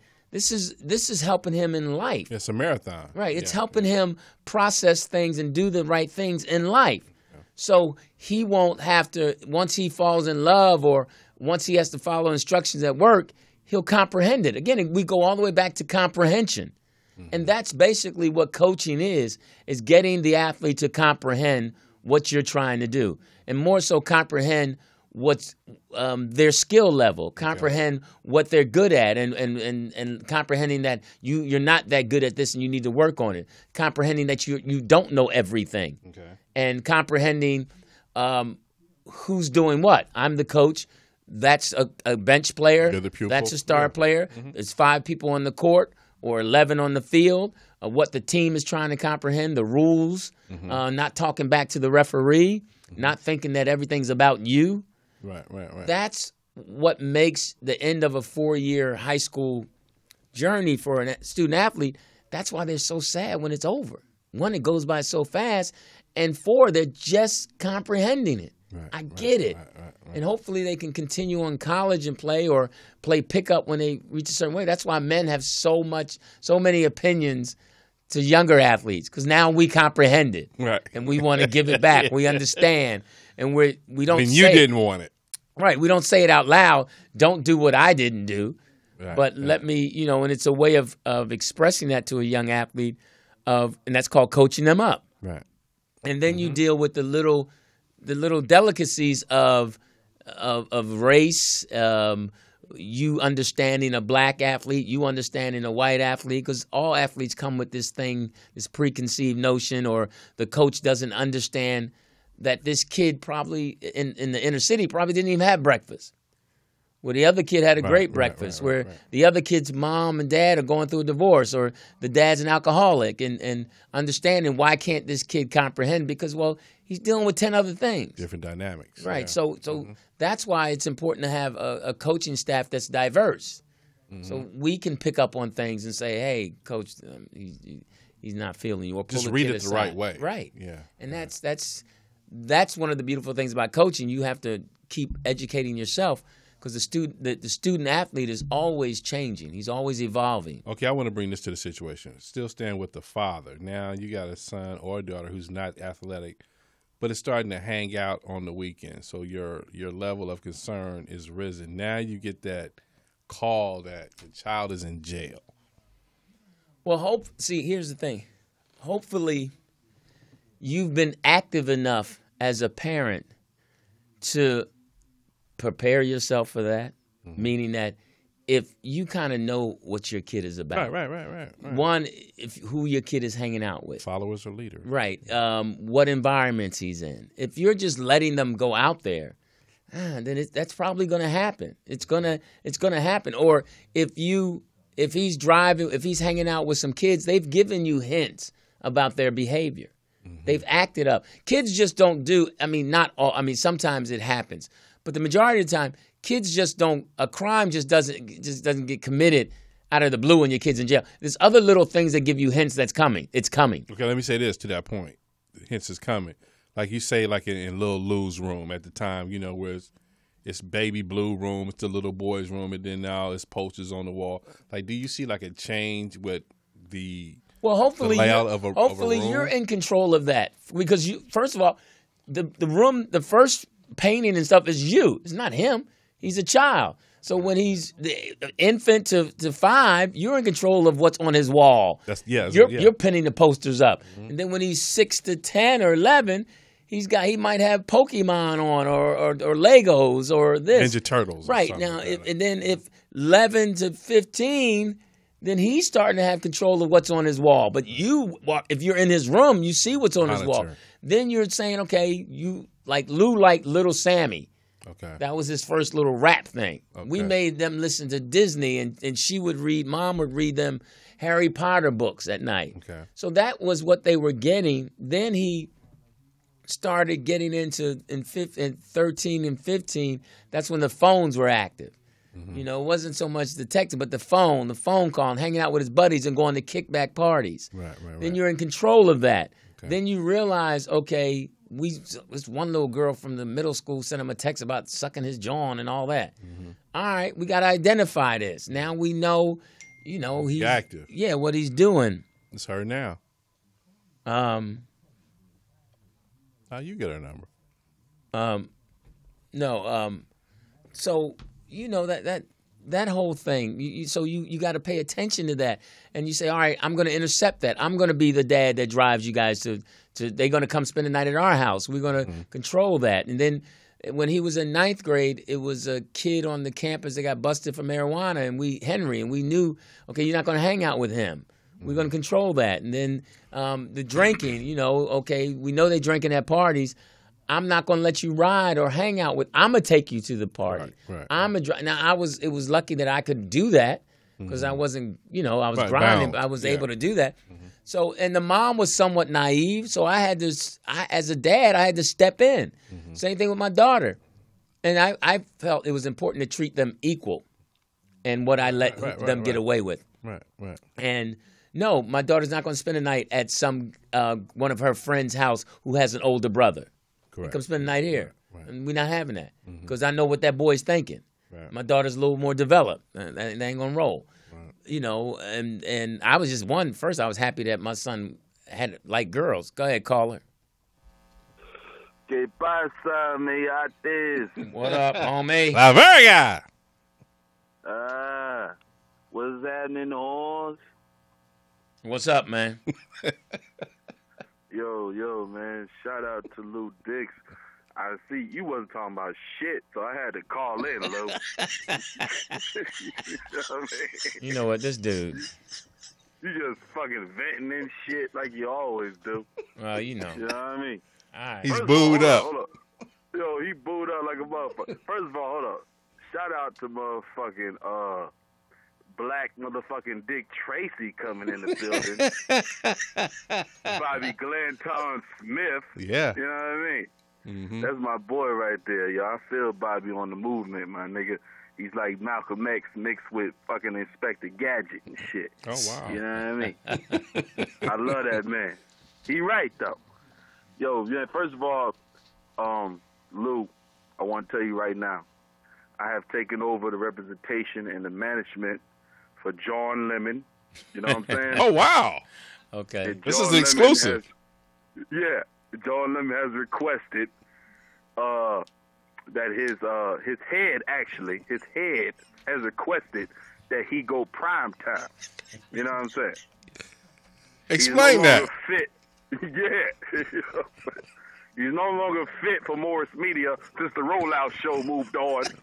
His head wants to be prime time as well. Okay? That is funny. Okay, how we do this? Well, I'm still learning how to be the manager. On the job training. I ain't mad at you. On the job training, like a motherfucker. Yo, Lou, man. Yeah. Yo, I just took a bath, Lou. Word is born with the candles. Oh, man, Lou, you got me good, yo. Word is born, Lou. That Stupid. shit is the shit, yo. Lewis Dix bath tips. Hey, I'm telling you, man. For real. It's a great With time. the candles? Oh, man, I bought the motherfucking, what's the shit? I bought some mandarin orange motherfucking sweet apple candles, Lou, with the bubble. You know what I mean? Yes. How do they burn? Man, bro, it burns slow, bro. And your bubbles, man, the bubbles be glistening with the candlelight, bro. Oh, Oh, man. wow. Bro, I wish I should have known this shit when I was younger, yo, with the motherfucking drugs and ecstasy and shit. Man, I would have been good in the bathtub, yo. You know what? You know what? So you like it? Water Thank sports. He said drugs. Exactly. He said drugs and ecstasy as if they were separate. Yeah. Word. The man doesn't mix his drugs, LD. Yo, imagine you taking a bath with the drugs and the ecstasy and, you know what I mean, you got your baby mother rubbing your feet, man, while you in the bathtub. Yo, you on point, Lou. Why these niggas be paying this money? These niggas be trying to get rich and they get these nice houses with the garden tub, but these niggas too manly to take a bath. Right. You know what I mean? Yeah, I hear you. Yeah, man, you motherfucker want to ball out. You know what I'm saying? Hey, Lou, man. Hey, guess what, Lou? What? I was listening to you earlier, my nigga, and you right about women, dog. But I'm gonna tell you like this, Lou. You know how I see it, Lou, with women, man. I feel like women are meant to challenge us, Lou. Mm-hmm. You know what I'm saying? Good point. They meant to challenge our manhood. Like when I was younger, I used to get caught up in that whole fucking ignorant mentality of, bitches be talking shit, women are annoying, nagging, or whatever. And then I realized, I said, you know what, man? I was thinking, I was like, yo, man, women are meant to challenge our manhood, yo. Mm-hmm. You know what I'm saying? That's like we see the Message. nagging and all that shit, but they be challenging our manhood. So if you a real man, you know what I'm saying? Like, she gonna see your flaws, Lou. Yeah. You know Right. what I'm saying? Yeah. And whatever, if you ain't motherfucking man enough, yo, that shit'll motherfucking hang you out to dry. Cause you know what I'm saying? A broad, a motherfucking, she'll pull your card and shit, and then you motherfucking be flipping out. Next thing you know and shit, you sitting in the motherfucking cell and shit trying to call your mama and shit. Like, yo, mama. Right. You know what I'm saying? Like, yeah, Felicia, they got me fucked up out here, mom. Fact, Frida, she called the police on me again. Wow, that bitch. Yeah. Word. You know what I mean? So what's going on, Lou? How y'all doing over there, man? Man, we good, man. We just trying to figure out, wait, How we gonna distribute this African nose art? you know what? Yo, Tita. You know what? Yo, Tita, you good with that? Yo, Tita, guess what, yo? Mhm. Yeah, I was talking to this young boy, and he was like, he a nerd. Like, I ain't trying to down him, like, you know what I mean? Because I ain't trying to down nobody who's smart, you know what I mean? Right. But he a nerdy nigga. So he was telling me about black comic books is coming up, right? Mhm. And I was like, yo, bro, that shit hit me right. I was like, yo, man, I know this nigga who a superstar, man, you know, in Compton. His name Lewis Dix, you know what I mean? Right. And Lewis Dix, I was like, yo, that shit hit me, man. I was like, yo, Lou. Yeah. You know how you got that magic nose, right? Yo, check me out, Lou. Check me out, right? I stole Tita's style on this, Lou. You know how Tita be talking fish sticks? Mm-hmm. Now, we could change the name, but I was thinking about a black comic book starring you, Lou. You know what I mean? Okay, call and what? We could call it like Pimpin' Fish Sticks, or we can call it like Long Fish Sticks. You know what I mean? But anyway, the comic book is based on like you start off as like a nigga working at Captain B's, right? Y'all got Captain B's in Cali? No. We'll find one. Go ahead. You got Long John Silver's? Yeah. Yeah. All right, you got Long John. So we can call it Long Fish Sticks. You start off working at Long John Silver's, right? You a fry cook nigga. You know what I mean? Yeah. And then all of a sudden and shit, you get these magical powers and you start pimping. You know what I'm saying? And you competing with a lot of pimps, right? On Crenshaw, whatever the fuck the pimp stroll is, right? And your style is you don't be cursing. You know what I mean? Like you just motherfucking be out there like, hey, garden hose, you know what I'm saying? Go get my paper. Hey, female dog, how much you get tonight? You know what I mean? Yeah. And like, yo, I'm telling you, you fighting off other pimps and shit, right? With the magic of your nose. Stupid. You know what I'm saying? Like you know what I'm saying? You be like you perform shit with your nose and shit. Like when other pimps are pulling out pistols and shit, you know, you use your nose and shit to put up a force field and shit, block bullets. You know what I'm saying? Yeah, I hear you. Like your pimp car, your Cadillac, like you got like an '88 Broham. Like niggas shoot up your car. You make your shit get magically repaired and shit with your nose. You just fix your car. All right. You know what I mean? You got to stop taking. I love it. You got to stop taking baths, cause. No, I'm saying, Lou, like, you know, you got young girls, they fresh off the bus coming from, you know, Ohio or some shit. They trying to find it in Hollywood. No, you like you look, Lou, I'm telling you, you use your nose. I'm not gonna be you like nobody's pimp. So you romanticize them with your nose and just make them your working girls. No, I'm not gonna do that. You know? Come on, Lou. No, you a star, man. No, I declined. We're leaving out cursing in the whole shit. Wait, Lou. Willie, Bobby want to know yes. where you from. He said you country as hell. Oh, you know, well, yeah, I hang around a lot of country niggas, Bobby, you know what I'm saying? I'm originally from Newark, New Jersey, but I've been down the South so long, you know what I mean? I hang around a lot of niggas from what part? Rice Street. What part? In Atlanta? Oh, in Atlanta. Okay. Oh, I'm on the east side, you know what I mean? But I hang around a lot of niggas from the west side, so shout out to Bobby, man. I ain't know Bobby was still in the building and shit. My bad, Bobby. I ain't mean to come out your stuff. I still love you, though, Bobby. You a real man. All right, so real men don't play. Well, thank you, Willie. Appreciate the call. You having me up, Lou? Yes, I am. All right, but Lou, I appreciate we're gonna monopolize off that nose on some shit. God damn it! All right, think about it. Much love, man. Hey, Poe, hold up, Poe, we got one more break. No, we're about to sign off in a few. Okay, I was gonna ask for a Rick James song because I was watching the 1980s on Netflix and that was a good ass series, and I miss Rick James. Man, shout out to Rick James. Which one? Hollywood, man. Y'all remember Hollywood? No. I'll look it up. Thank you, man. Oh, man. Goddamn, y'all ain't no real coke snorters. All right, I'm out. This dude here, his imagination is incredible. Wow. That's a great movie, though, LD. You're a fry cook. That Long John Silver. I'm Lewis Dix. TDP. And this is Morris Media Studios. And what's the name of this show? Tighten Up Your Belts. In a Man's World. The John Lemon thing. He hasn't responded back to me. I don't know what the deal is with homie. Well, you left on bad terms. You upset him, man. That's what happens when the Lewis Dix Venom is spewed. I did. I just because I didn't go up that night. I didn't. Yeah, you I didn't. didn't host that comedy show that he's. Exactly. Nah, that's not why. So It is. no, that's not why. He's on his grind. That's what he. Last time I heard text me, he said he was grinding because I asked him where he was. Mm-hmm. So listen, Willie just threw us all off. No, I thought you are. That's a great movie. So He pitched to you. next week we're gonna be doing an entire show on the Black History Month and what it means to people, and Some good stuff out there. we got some that good stuff we're we gonna don't know about. share with you. And a lot of this stuff we already know, especially if you're somewhat informed. Conscience. Yeah, if you have some conscience, well, some of the stuff you might not know. Everybody knows that a black man came up with peanut butter, traffic light, stuff that. The primaries. Yeah, stuff that. Now you mentioned something about them not teaching Black history, and It's like omitted. It's omitted from the curriculum. It's not even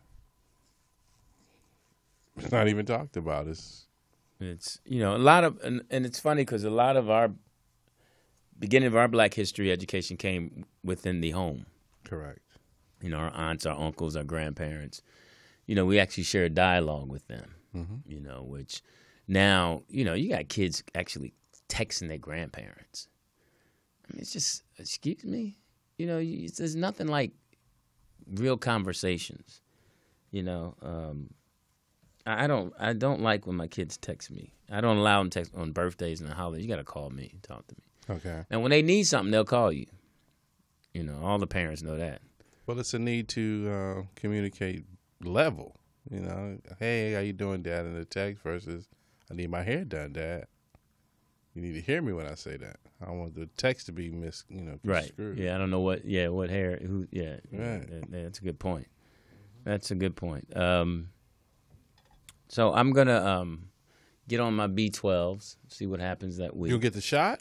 Get the shots. No, I'm not going to get a shot. I don't like needles. They have the B12 shot you can take. I don't like needles. You don't like needles? I'm just going Okay. to take the vitamins, the B12 vitamins. Do you exercise? Yeah, I've been working out. Cardio or just weights?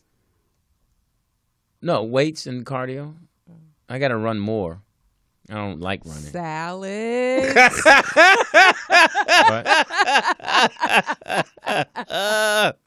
Salad. Hysterical.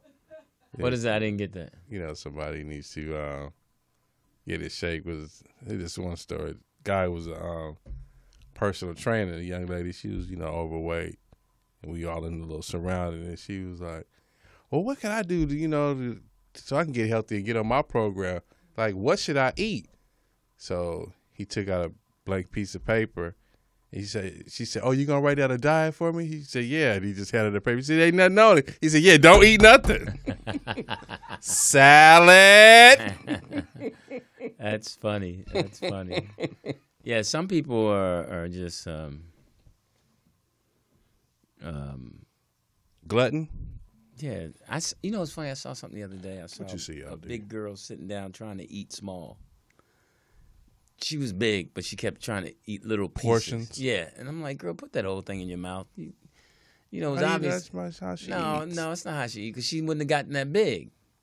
She was so comfortable. You think it all comes from just eating?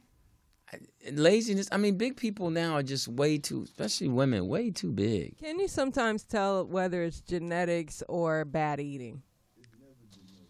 No, you could tell bad eating. I mean, if you got that much fat, if you're over, fat is fat. It's not genetic. That means you're lazy and you're not moving. You're putting too much in and not working out, not moving.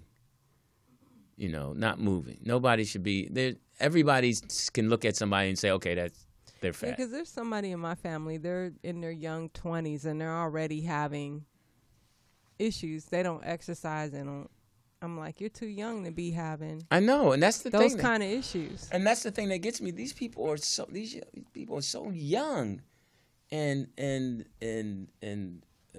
nasty looking. Really, LD? That's your evaluation? Well, the food is terrible. The water is terrible. And the food is getting them older with these older chronic ailments and stuff like that. So that's sad. That is really sad, though. Yeah, that's just too much, man. Oh, well. So did you you touched on it a little bit, but that Trump press conference, how he's.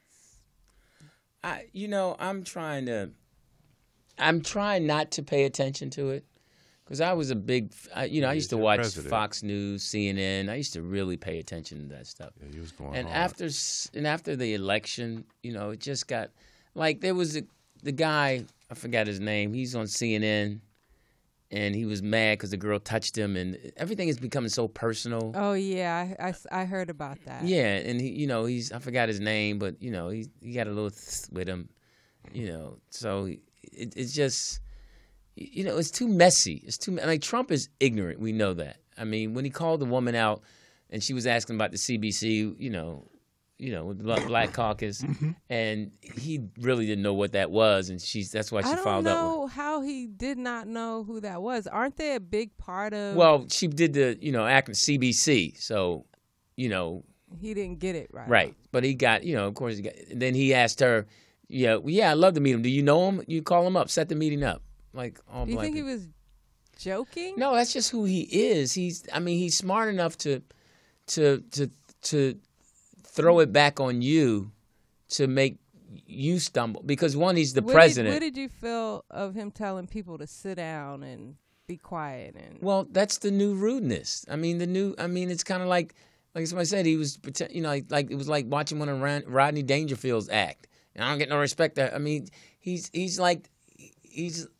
Bullying works for him now. Because that was his platform when he ran. His trump card, with no pun intended, is I'm the president. So we've never had a president act like this. There's no etiquette with him. So he can. That's how.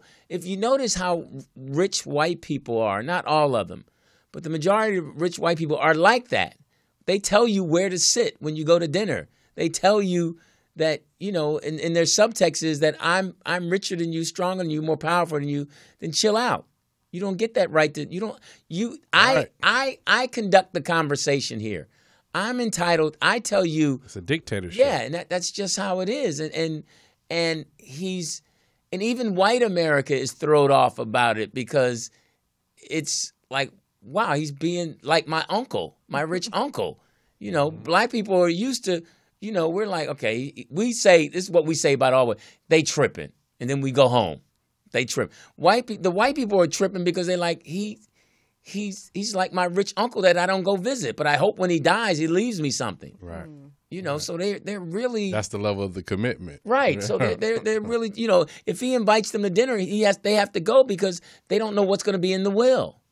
So the platform that he did run on was making America great again. That was his. Right, and which they're doing these sweeps that are what I was thinking about this morning is how he's tearing families apart with just snatching people, these immigrants up, and just imagine if it was your brother or sister or mother or somebody that's sent off to another country that you may never even see again. Well, we already had that in our history books. Well, yeah, that's that why already. I can't.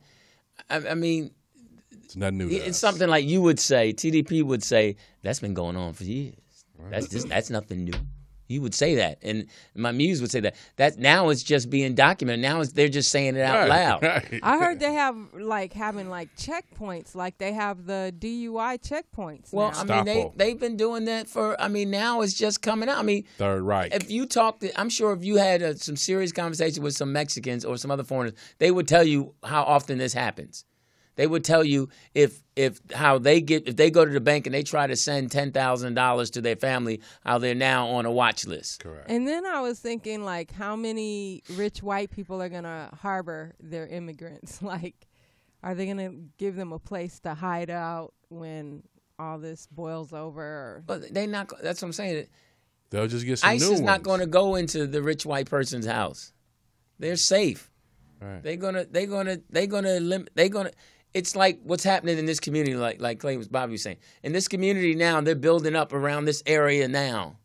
So you have no with the influence. Kaiser, with the people buying the homes up from the black people who can't afford them no more in Ladera Heights, that gentrification that's happening. It's because they say they know what's going to be happening in the next 20 years. The plan is already in place. And this is for my children to grow up. I want my children to grow up. And so look at what they've done around USC.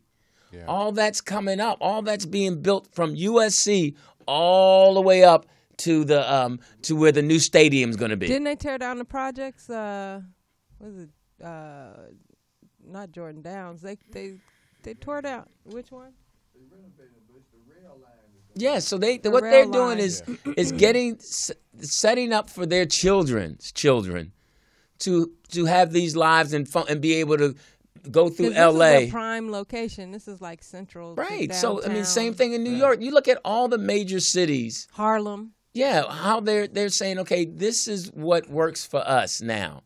And the powers to be, and that's what makes these people say, I gotta follow my dad because my dad has laid out the blueprint of what's going to happen. Right. And they have to now convince their job right now is to convince the millenniums, their kids, and my son's age to say it's not about your black friend anymore. It's not about you fighting for these minorities. And that's where they're losing the battle right now is because these young people are saying this is not fair. One, because they're angry with their parents. Right. They've pulled the curtain from behind their parents, and now they see what's really going on. Right. You're just mean. And that's what's fueling these young kids now to protest and march because they don't like people being mean to them. People were mean to them in school. So now they recognize meanness. Wow. Look at all the kids now who are being bullied. They were mean in middle school. They hate middle school. Now middle school is the worst time in the world. And when we were growing up, middle school was fun. Okay. See, that's what I'm saying. I was bullied in middle okay, school. that's what I'm saying. In middle school, you wasn't bullied. You just got picked on. What's the difference? The difference is picked on means it was your time. You didn't hang with the right people. It was your time. You did something to get picked on. You were either not fast in PE or you In my case, I couldn't dance. Okay.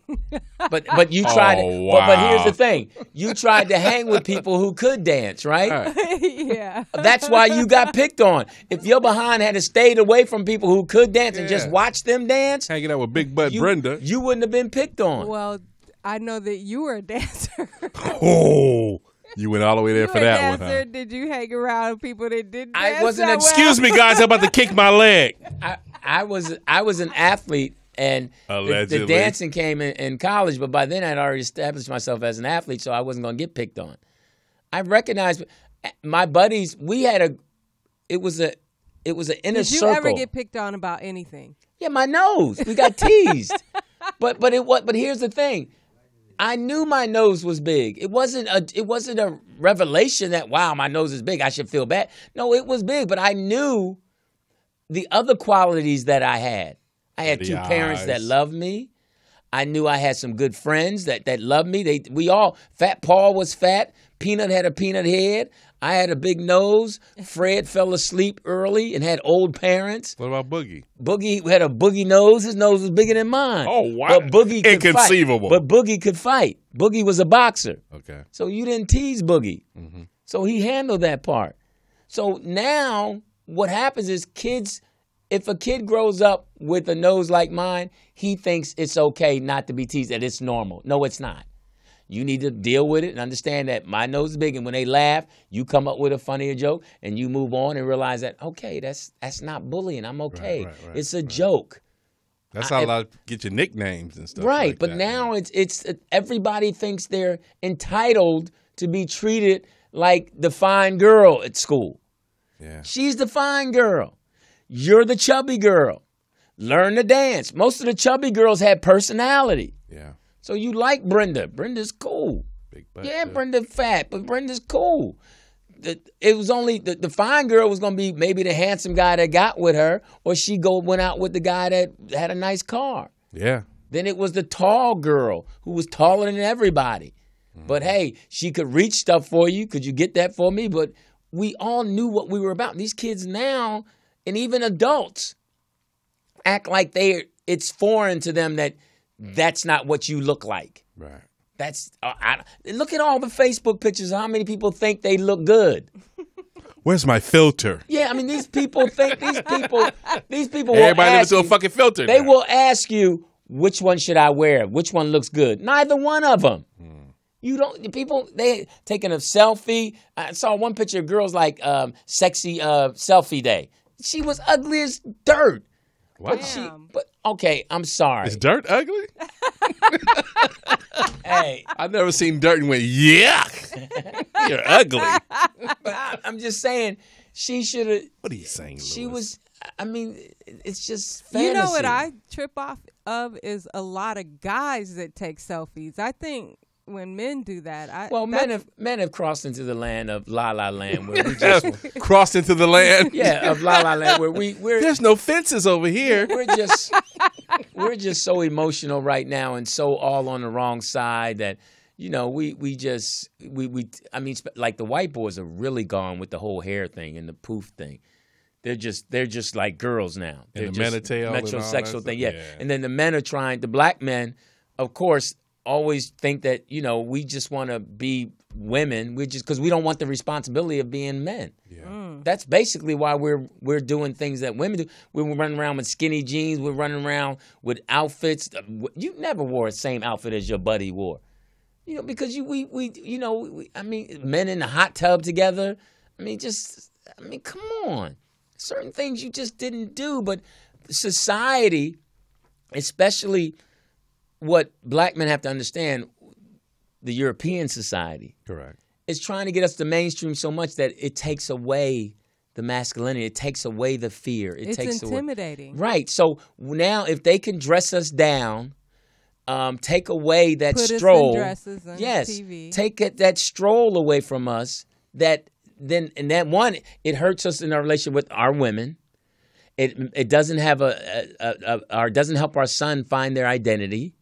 Okay, so that's that's when you look at it. You look at Russell Westbrook, one of the toughest cats in the NBA. Yes, sir. And you look at how he's dressing. Look at Kirk Franklin, what he had on at the Grammys. Come on, really? I kind of look at it as it's entertainment. Nah. No.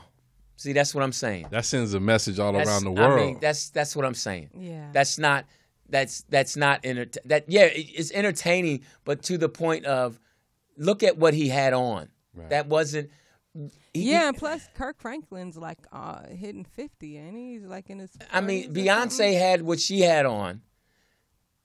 Men are just being too cute. We just not stop. Well, he's a performer. There you go. See how women justify? No, they do that. No, you did. You just did it. You just did it, and you keep just doing it. Fucking did and that's what I'm saying. But if you look at the history of entertainers, and what about how Cameo and the Barcades used to Cameo dress? had a big joint in front of him, let you know what was there. All right? For who, though? Lewis.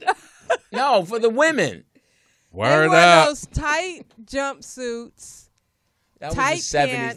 That was the time. But what I'm saying is that they were performing, but they had on glitter. It was matching suits. That makes it better, Lewis. Go ahead. No, they didn't have no dress on. They didn't have Glitter no is dress on. official entertainment stuff. Look at Luther Vandross. Everybody. Which one? Everybody knew Luther was.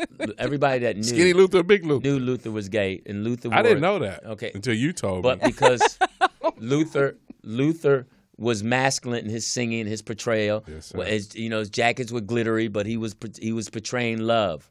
He was portraying to a woman. We all knew he was singing. Come on, man. Just doing too much. And women. I don't like the new fashions these days either. But you women won't say nothing. Y'all keep co-signing. I wouldn't date a guy that wears that shit. But y'all keep saying it's okay. It's time for y'all to say no. It's not okay. Let me wear my eyeliner. But who are they trying to impress though? If they're not trying to impress us, so whether we say no or not, it doesn't matter. Other men need to. It's just they've made it.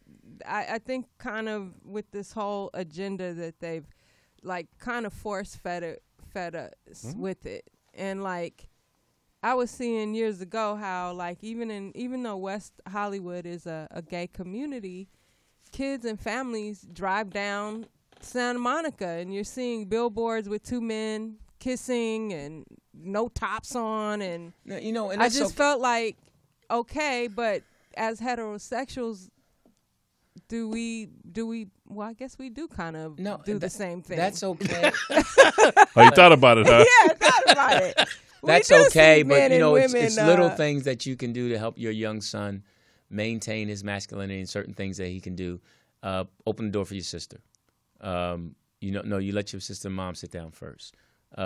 You take out the trash. Yeah. It's little things. And certain things, it's non-negotiable. This is what you do. Why? Because you're a boy. This is what you do. And now people try to say, no, he don't have to. No, that's what he does. Right. Because you know why? If something break in the house, he going to have to die first anyway. All right? But like you say, LD, when they say, no, he don't have to do that, it's like you not letting him go down that journey of being a man. Right. And then you're going to tell him he should have done it, but you didn't let him do it. And it's the little things. When you got to go to court. It's the little things of taking the trash out, the little things of lifting something up and not letting your mother carry your backpack in and not letting your mother carry the water bottles in. You go get it. When your mom pulled up, you would go out and get the groceries and bring the bags in. No, you had to. Right. Now, I know you. Now you let your mama and sister and you pump gas. Yes. Yeah. That's simple as that. Pumping gas. Doing something for them, and it's becoming normal. I see that now. The kids they just get out the car, leave the backpack, juice, chips. They don't. Yeah, nothing. Yeah, because I was at a friend's house, and one of the girls was getting ready to take out the trash, and I told the boy, I said, no, leave it there. He'll take it out, and he was like, she already said she was going. You fucking up yo, my man. Right. Hey, she already said she was going to take the trash out. How you just going to tell me to take out the trash? That's where we are. Hey, listen, it's been a fun show. I'm Lewis Dix. TDP. Next week, Black History Month. See y'all.